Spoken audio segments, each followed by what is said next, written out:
una ko ninyo kay gusto ko masinasabot makikistorya sa mayor. Amot lang o makakuan ang lugar mas pulo. Kasi gusto ko sila makikistorya. Kumano sila sa istorya in life. Pero ganit ni malakanyan dito anita nga magtrabaho.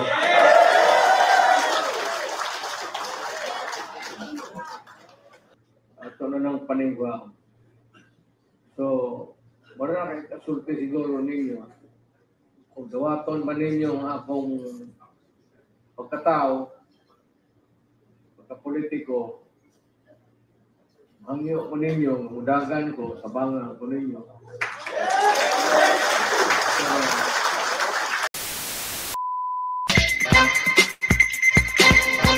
Yes. Good morning. Happy Friday. Happy Saturday, mga kasama. Nandito naman tayo, ha. At nagbabalik. Siyempre, kung hindi ka pa nakasubscribe sa ating channel, pa-subscribe na lang po at hit mo na rin yung bell para updated ka sa ating mga video. O, ano naman to? Kaso. Ibinaba to kay Senador Bongo at Senador De La Rosa. Ano naman mga pakwela, ha? Kaya nga sabi ni Senador Bato, go ahead! Meron naman kasing sino nagkakaso? Ito mga bakulaw sa kamera. Isipin nyo, wala na silang makuhang, ibig sabihin, hindi sila makausa doon sa impeachment kay BP Sara. Ito na naman. Kaya mamaya, sa dulo ng ating video, ipapakita ko sa inyo, Pangulong Duterte, nagsalita na ho. Nilalamok na tayo dito. Ay, pasok natin. Chikadora, ano ba yung latest sa... bago tayo magsimula, syempre, umabot na tayo ng 164 o 165 subscribers. Maraming salamat po. At kayo ay walang sawang sumusuporta at sumusubaybay sa ating channel. Konting share pa at aabot na po tayo ng 200. Siyempre, bago natin simulan yan, some likes and share. All good sa po tayo dyan. Anong petsa na ho? December 21, konting lakad na lang. Pasko na. Kaya kung merry ang Christmas nyo, share sa inyo yung video, ha. Maraming salamat. Ito na, ipasok na natin. Chikadora. Ay, nako. Ito, bakulaw ng bakulaw ng Maynila. Gigil na gigil. Bakit kaya? Pero kahit manggigil siya ng manggigil, alam niyo mga taong bayan, gusto naman siyang tirisin. Wag mo na kaming lokohin, kuya. Wag mo lang daarin sa mga meron ka pang ano ba tawag na? Pendant. Ang tingin sa'yo ng ating kababayan, kayo ay mga trapo. Bakulaw. Yan ang tingin sa inyo. Kaya huwag ka manggigil, kuya. Magpakabait ka na lang. Kasi malapit na ho ang Mayo, sigurado for sure, wala ka na sa pwesto. Dahil ang uupo ay panibagong congressman ng Maynila. Yan ay sa grupo ni Yorme Isko Moreno. Kalyado, Maynila. Kilala nyo naman yung... Sino ba yung atras? Walang paabante, puro atras na lang. Diretso na natin. Ipasok na natin yung usapin dito kay Chikadora. Pwede ba, Chikadora, kwento mo sa amin, ha? Para maayos at malinaw sa ating kababayan. Pasok, Chikadora. Talagang sira na ang ulo ng mga congressman na ito. Matapos ang naging deklarasyon ng overall chairman na si Ace Barbers na sampahan ng kaso ang dating administrasyon ni Pangulong Rodrigo Duterte. Tila sumunod dito ang Manila representative na si Benny Abante na kakasuhan din daw ang dating Pangulong si Rodrigo Roa Duterte maging ang... Wow! Noong una, nagpapatawag lang kayo ng resource person. Dahil meron kayo binabalangkas na batas. Ngayon, kayo na talaga ang lumalabas na magkakaso. Bakit? Kuya? Bakit? Sabi nga dito ni Geraldine, baka daw ho natatakot pag nanalo ho daw si Ate Sara sa 2028, sila ang balikan. Rest bakan nga, ika nga, sabi dito ni Lester. Baka balikan kayo. O kayo naman ang hiring-hiring, At kayo naman ay makulong dyan sa house. Di ba? Sa tingin nyo mga kasama, ano bang nararamdaman nyo dito? Mananalo pa ba ito sa Maynila? Tuloy natin, Chikadora. Ilang pang mga taong tila may pananagutan raw sa extrajudicial killings sa bansa. Umani ng iba't ibang reaksyon at tila halos murahin ng maraming netizen online ang 6th District Manila Representative patapos sabihing dapat raw panagutan ng dating administrasyon ang mga di umunay napatay sa kanyang kontra illegal na droga campaign. Ayon kay Abante, hindi raw nararapat sa batas ng Diyos at batas ng tao ang basta-basta na lamang pumatay, lalo na kung tila wala raw itong kalaban-laban. Ngunit binalikan siya ng taong bayan at kinatwira ng bakit ang mga adik pa ang pinagtatanggol ng kongresista sa halip ang mga taong nabiktima ng mga drogista nang dahil sa pagkakalulong nila sa illegal na droga. Di ba? Bakit nga naman kasi? Ang lumalabas, ang pananaw ng mga tao, nakikita nila. Ang mga taong bayan na nakakapansin. Bakit ito? Bakit ito ay parang pumuprotekta pa dito sa mga gumagamit ng candy? Isipin nyo sila yung nag-imbestiga kung sino-sino yung mga resource person ng EJK. Pero pag pinanood nyo yung video, imbis na yung Pangulo na lumaban sa illegal na candy, tinaboy yung mga gumagawa ng illegal na candy at pinakulong yung mga pinarehab yung mga naging talamak sa mga illegal na candy. Ngayon, ito si Kuya, di ba, parang siya pa ang pumuprotekta at gusto niya pang ipakulong ang dating Pangulo. Wow naman, Kuya! Wow! Ibang klase ka din mag-isip, tapos ngayon, gigil ka, binabalikan ka ng mga vlogger at mga trolls daw sinasabi nyo. Hindi ho yun mga trolls. Mga taong bayan ho ang nagmumura sa'yo. Bakit? Sa tingin mo, Kuya, tama ba yung pinagagawa nyo? Tama ho ba? Malalaman na lang ho natin sa Mayo. Kung manalo ka, Kuya, diswerte mo. Pag natalo ka, lagot ka. Kasi pag nanalo ang mga kaalyado, ang PDP line, sigurado, Kuya, mag-migrate ka na kasi kayo-kayo ang mga bumibira sabi dito ni Joanne, kayo-kayo ang mga bumibira. Diba? Kayo-kayo ang naging boses. Nagbabasa ka pa ng salita ng taas.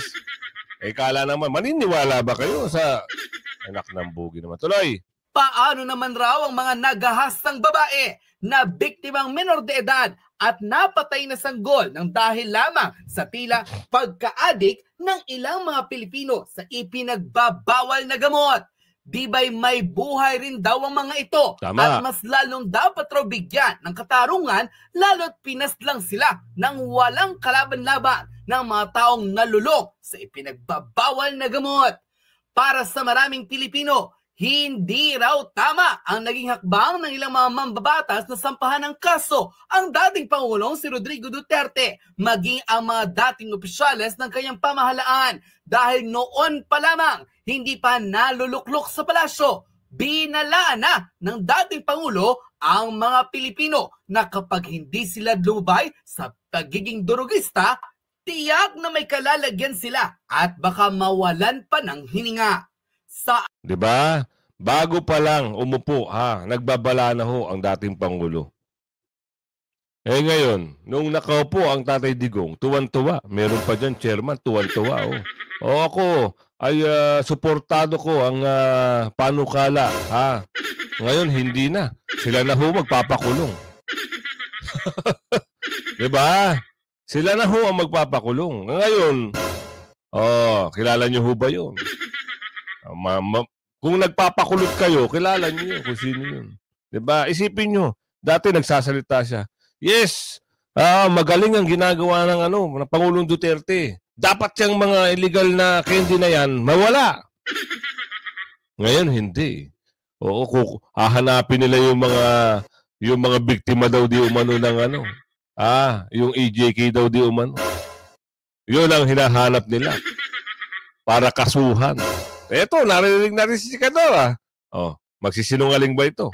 Eto na yung balita ni Chikadora. Tuloy mo, Chikadora. Raw ba nagkulang ang dating Pangulo sa kanyang naging paalala sa mga Pilipino na lubayan ang nakamamatay na bisyo na ito na tila ngayon binabaligtad na ng mga mambabatas na kahit sila noon ay suportado ang nasabing kumpanya kontra illegal na droga, ngayon sasampahan pa ang taong nagkusa na ubusin ang mga drogista sa bansa. Di ba? Sa tingin niyo mga kasama, makatuwiran ho ba itong ginawa nitong alam niyo na. Sipin niyo gumawa ka na ng mabuti sa bansa, 'di ba? Ikaw pa ngayon ang kakasuhan. Buti na lang mabango ang pangalan ng mga Duterte. Kahit pilit nilang pabagsakin, hindi ho sila talagang umuubra dahil alam ng tao ang ginawa ng mga Duterte. Tuloy pa natin para mamaya ipapasok natin. Nagsalita na ho ang Pangulo dito. Gradong buhay na tanging bigay ng poong may kapal Naku, ito na siya. ay hindi kailanman dapat pawiin ng sinuman. Ang sabi po ng Diyos, thou shalt not kill. But the war on drugs resonated a policy of kill, kill, kill.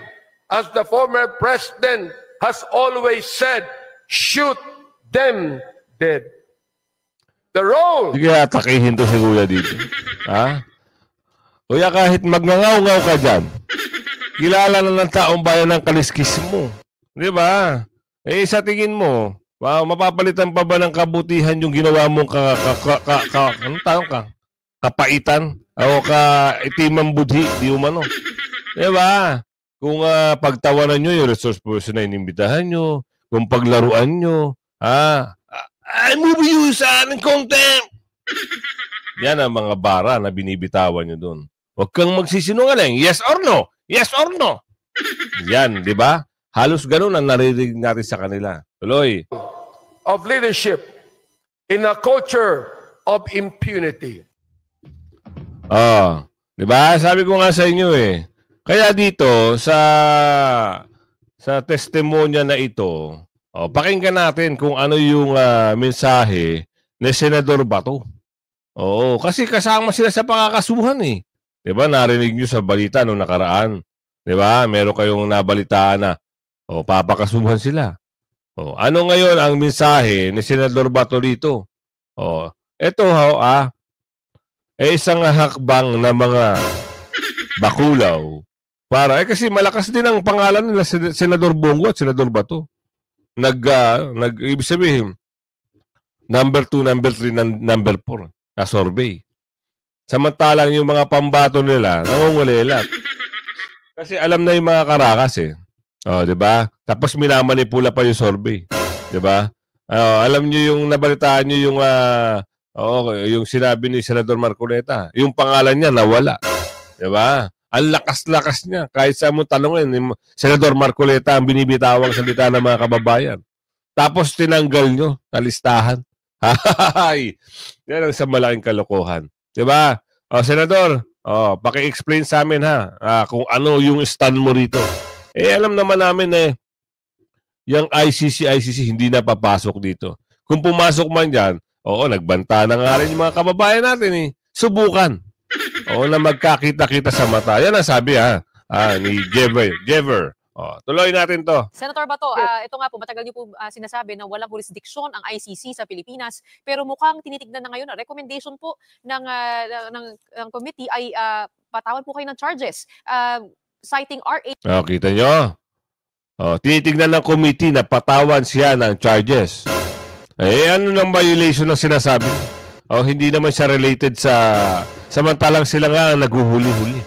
Di ba? Tapos ngayon, meron pang issue na parang kinukunin sila sa Pogo.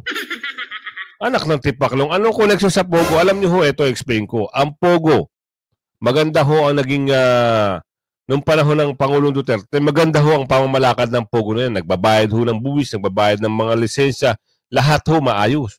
Ito ko. Ewan ko lang ito dito ngayon na nagsiupuan. Ginawan ho siguro ng... Yan ho nakatulong sa pandemic, yung Pogo na yan. Baka akala nyo. Lahat ng mga tax niyan, yan ho ang nakasurvive sa Pilipinas. Ano ho bang trabaho meron nung ano? Puro ano lang naman puro online. 'Di ba? Lahat, halos lahat. Hindi naman buo. Halos lahat nasa bahay lang. Na-quarantine. Pero ang pera ng Pogo, yan ho ang hindi ho masama ang Pogo. Oo, meron lang mangilan-ngilan na mga nakalusot sa panahon ngayon. Di umano. Nung panahon naman wala namang ganyan. 'Di ba? Sipin nyo ngayon ho. Eto, bibigyan ko kayo ng isang paliwanag.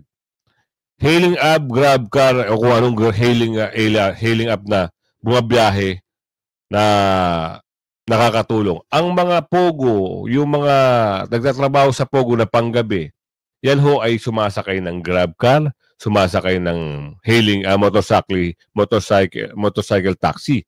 Ngayon ho, naubos. Yung mga nagtatrabaho sa Pogo, nag-uwian na ho pinauwi na. Wala na hong masyadong biyahe. Yan ho ang nirereklamo ng ating mga kababayan.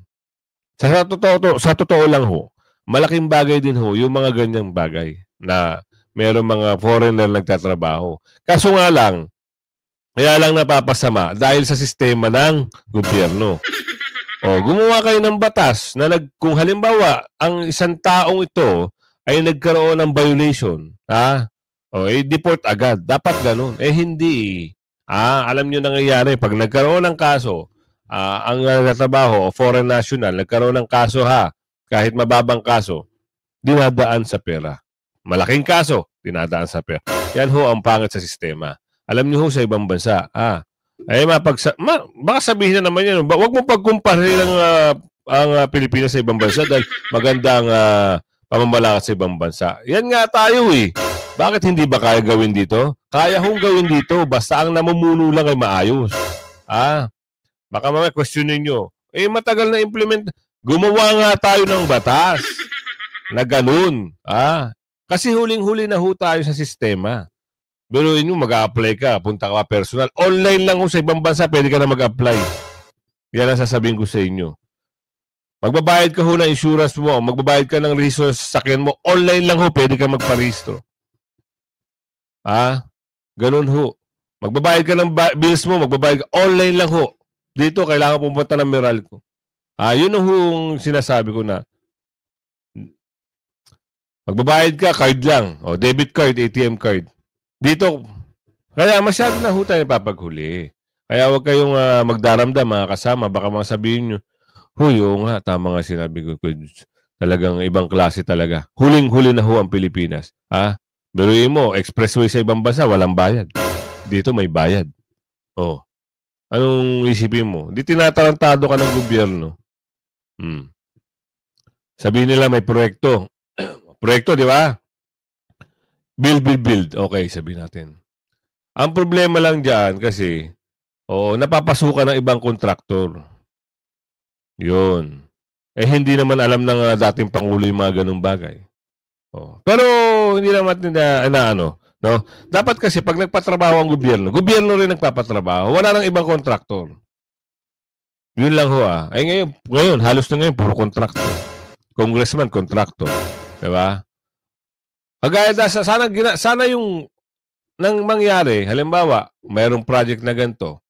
Okay, meron tayong papagawang tulay. Mag-hire ang gobyerno ng napakaraming tao na sila rin magpapasahod. Diba? Para wala ng kontraktor. Hindi. Anong nangyayari? Mas pinapabura nila yung kontraktor. Diba? Kung halimbawa, walang mga engineer mag-hire sila ng engineer. Gobyerno magpapasahod. Sa Saudi, ganyan ho.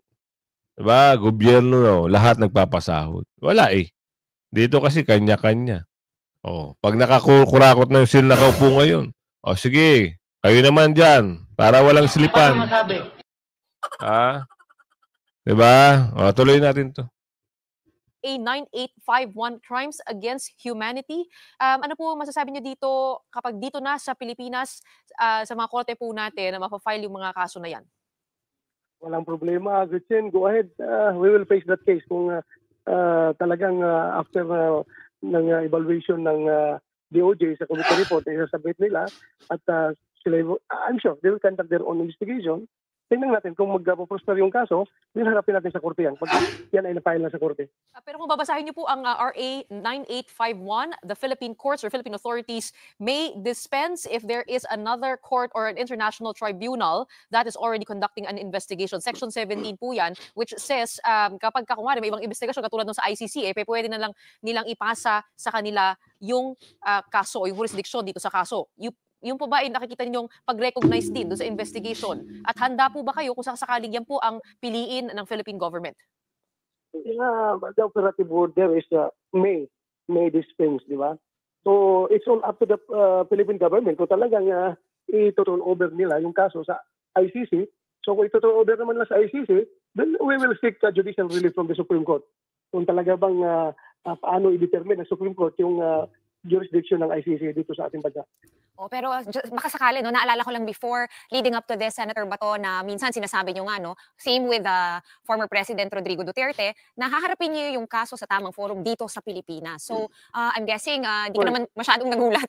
Or nagulat po ba kayo nung biglang nag-announce sa plenaryo ng House kahapon na, ayun nga, kasama kayo dun sa kakasuhan ng Crimes Against Humanity? Expected na namin yan. Alam naman namin yan right from the start. Kung ano talaga ang hidden motive ng Quadcom na yan. Alam naman natin kung bakit yan binuo yung Quadcom. Ay alam na natin yan. So they will do everything. They will move heaven and earth to crucify us. Alam na natin yan. Nevertheless, Senator Bato, have you started putting together a legal team and all of those things that you have to do, usually before facing the courts? Or hindi nyo muna ginagalawan hanggang magkaroon muna ng kaso? Hintayin na lang natin kung magkaroon na ng kaso, saka na tayo gumalaw.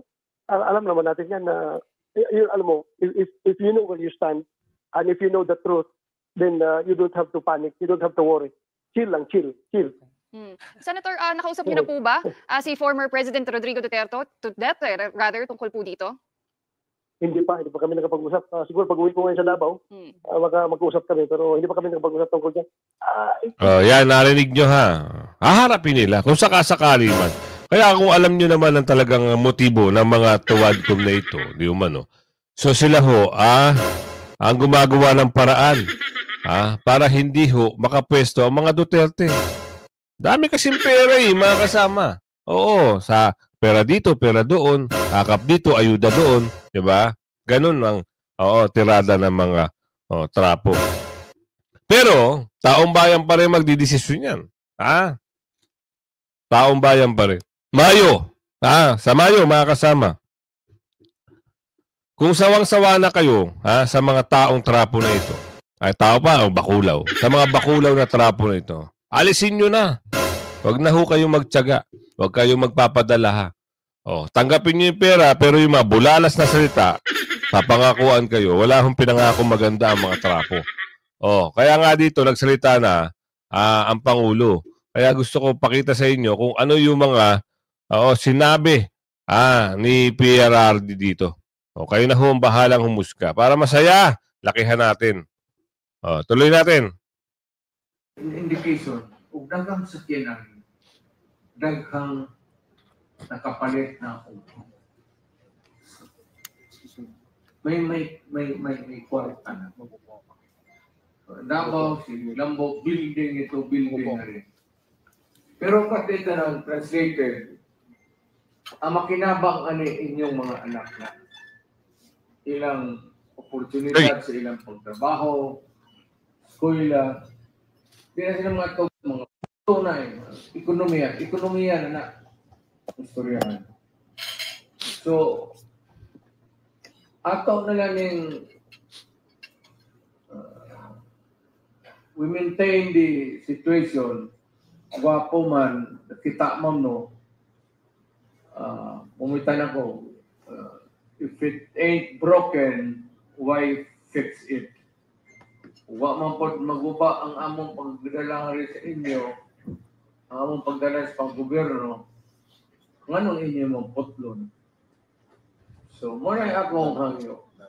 Karon, o kami ng pamilya Duterte nangawat, ng urako, tanan, kita man mo, atod karon ng akong bahay, sukad ni adtong pagka vice mayor, ikan sa taal nga itong baha na ang akong baray karon sa Doña Luisa. Nigawas ko pagka presidente, nisod ko balik pagka di na lang kumaingon, pero ang among pagdaas sa syudad, kinasingkasi yung kinaron.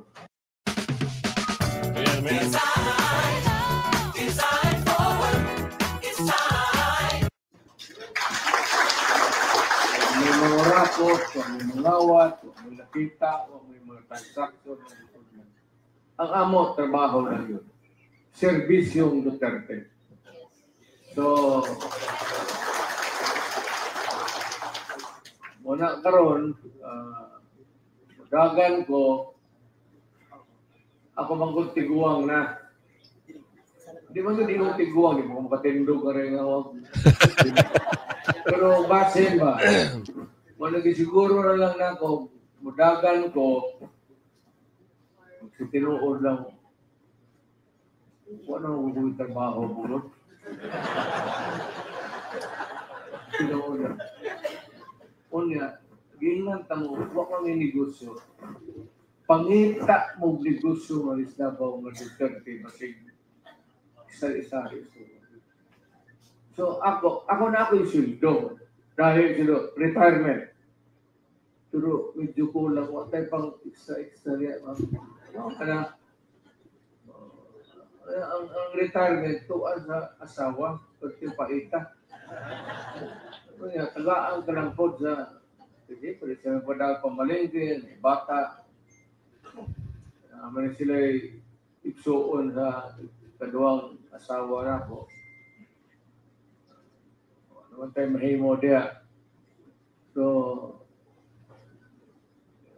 ako na lang paspason pag-istorya. Murag ni hatang ko signal sa inyo karon na udagan ko pagka mayo.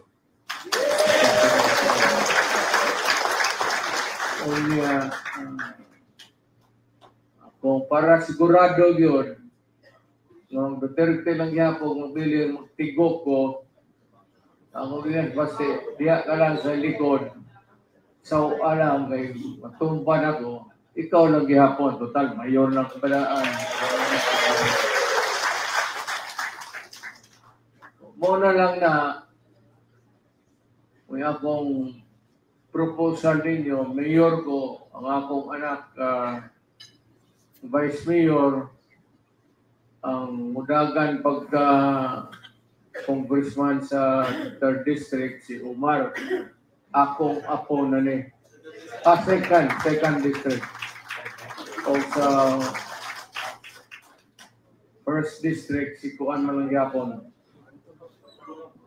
Pulong. Wala ko rin ang bol, kapais pulong. So, siguro din kapas gawas. Mula Tibo Christmas, ang iyong pamilya. Mas kabadit na magdagla yung pamilya na rin. Dili ko na panahon na tama na. Ayaw na ko. Kamo ba? Kamo mga barangay Katibaw. So mga kasama, hindi na ako mag-reaction dito. Gusto ko marinig nyo kung ano yung sinasabi ng Pangulong Duterte dito. Para maayos at maliwanag para sa inyo. Kamo pa naman barangay Captain at Lugay pamilya. Iyo, konsuan lang.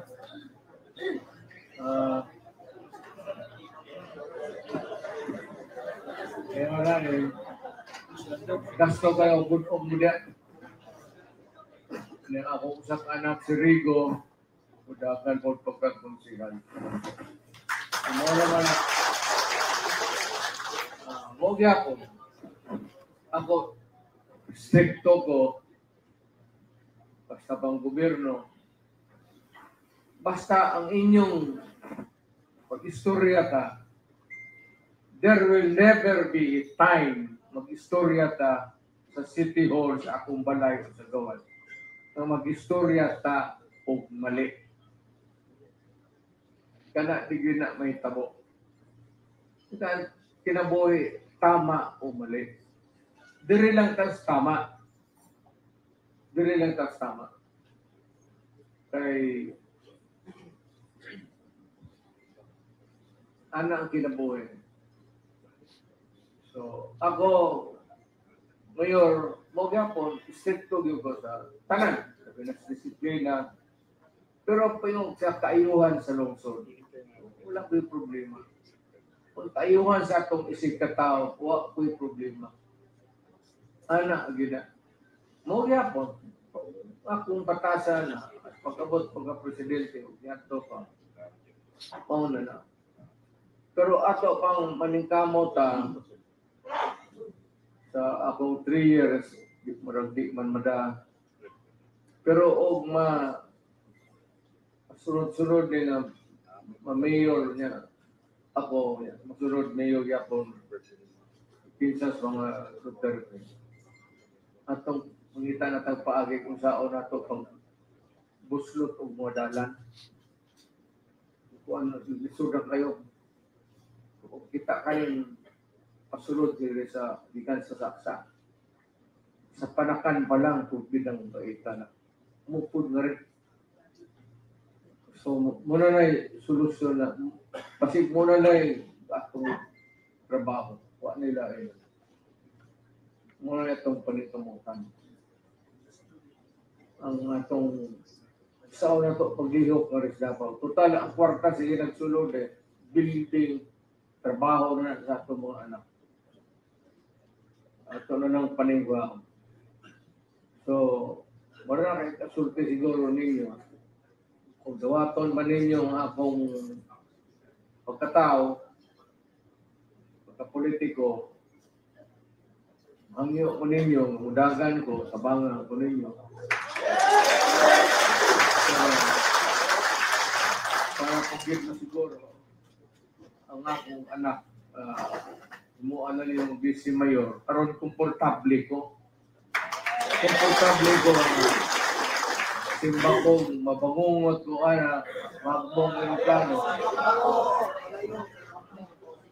Makbong ang gina, kasi mo na inyong tinubagan.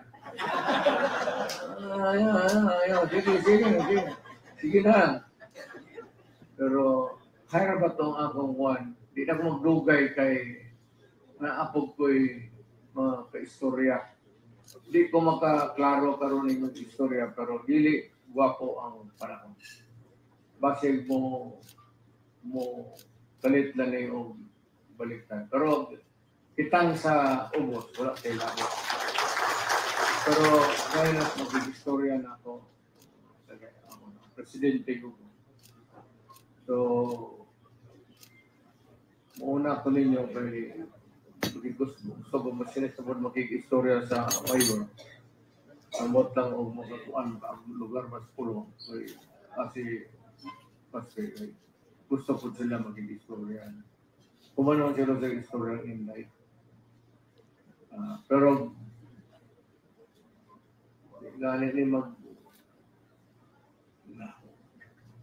malakanyan dito anita lang magtrabaho.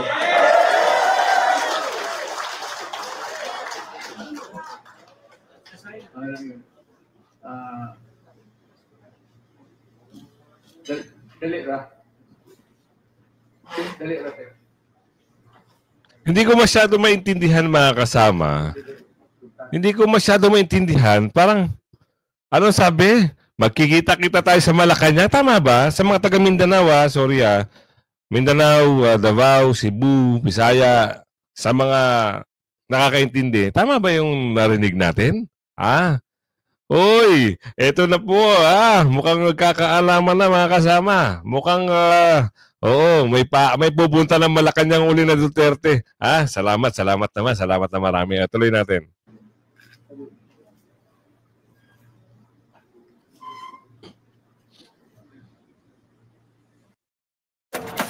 Ayan may ads lang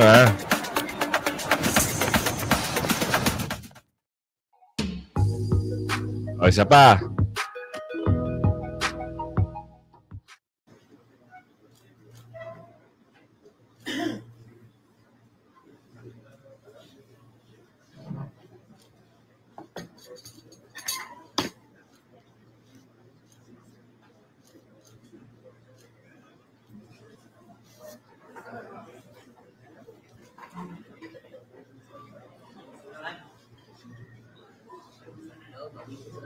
Akong tiyak.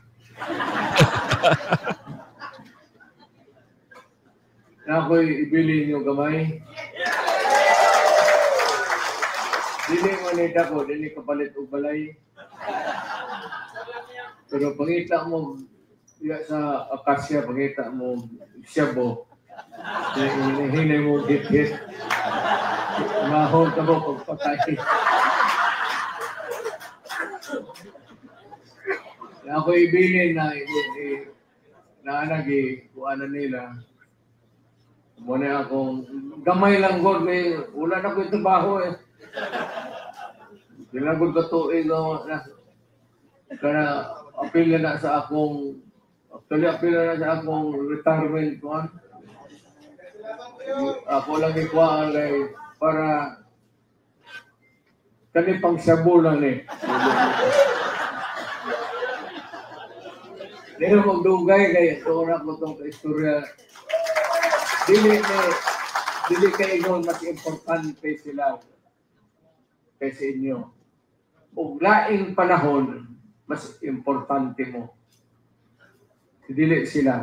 Pero sa ang sitwasyon karon mas importante sila nga istorya na mo. Nakasabot mo ang salas. Kamo na ibaw na mo nga anak na ang sitwasyon. So, na ko magdugay, mauna ko ng bilin. Ayaw naghit-hit ha. Kanang di mo buang. Sige, daghang salamat. Huwag na gabi sa And of course, we would like to acknowledge... Yan, narinig nyo ha, mensahe ni Tatay Digong ha. Kung tama lang ho yun ang pagkakaintindi ko kanina, sana po ha, please lang, sana meron uling Duterte na umupo sa Malacanang sa 2028. Ha? Kung hindi si Ate Sara, sana isa sa mga Duterte. O pwede pa si Tatay Digong eh, malakas pa yan. Diba? Naniniwala ba kayo mga kasama? Naniniwala ba kayo na malakas pa si Tatay Digong? Pwede pa siya maging presidente? O, i-comment nyo sa comment section. Pwede pa!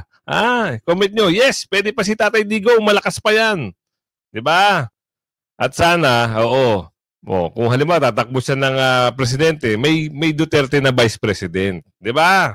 Kung halimbawa nanalo si Tatay Digong, tapos nanalo rin yung isang Duterte na vice president, pwede na magpahinga si Tatay Digong. Ibig sabihin, pwede na siyang, sige, ikaw na mag-take over dahil nanalo na ako, ikaw na presidente. Diba? Tama, magandang strategy din yun. Kaya nga sabi ko sa inyo, huwag kayong magpapahuli sa mga balita. Issue at reaction ng bayan. Hanggang sa muli, mamayang hapon po, meron po tayong upload. Hindi po tayo nawawala ng upload.